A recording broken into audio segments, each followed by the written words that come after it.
ආයිබෝවන් සරණ ජෝතිෂ YouTube නාලිකාවත් එක්ක සම්බන්ධ වෙලා ඉන්න ඔයාලව ගොඩක් ආදරයෙන් පිළිගන්නවා.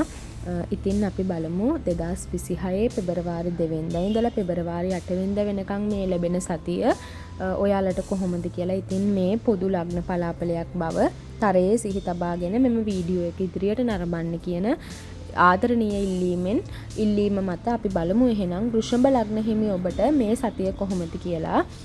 වෘෂභ ලග්න හිමි ඔබට මේ සතිය ආරම්භයේදී මිල මුදල් කටයුතු පිළිබඳ යම්කිසි අලුත් අදහසක් ඇති වෙන්න පුළුවන්. ඒ වගේම ධනලාභ ලැබෙන්න පුළුවන් ශරීර සනීපය ඇතිවන සතියක ආරම්භයක් විදිහට තමයි වෘෂභ ලග්න හිමි ඔබට මේ සතිය ආරම්භය පෙන්눔 කරන්නේ. නමුත් සති මැදවන විට තරමක් දුරට කනගාටුදායක සිත් ඇවුල් ඇති වෙන්න පුළුවන් කියලා පෙන්눔 කරනවා.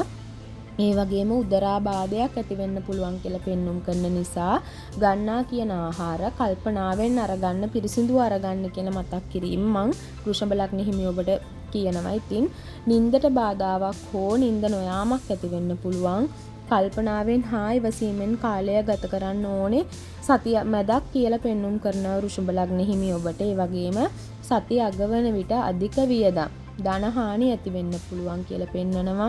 ඒ වගේම බාහිර පාර්ශවයන්ගෙන් කරදර මතුවෙන්න පුළුවන් කියලා පෙන්නනවා. ඉතින් වෘෂභ ලග්න හිමි ඔබ පොදුවේ ගත් කල මෙම සතිය කල්පනාකාරීව ජීවත් වෙන්න වග බලා ගන්න ඕනේ කියලා පෙන්눔 කරනවා. ඉතින් ඉදිරි සතිය එළඹෙන සතිය වෘෂභ ලග්න හිමි ඔබට කරන කියන සිතන පතන සෑම දෙයක්ම සාර්ථක වෙන්න කියලා ප්‍රාර්ථනා කරමින් මම මෙතනින් සමුගන්නවා. මම ජෝතිර්වේදිනී චතුරි ප්‍රනාන්දු. තෙරුවන් සරණයි.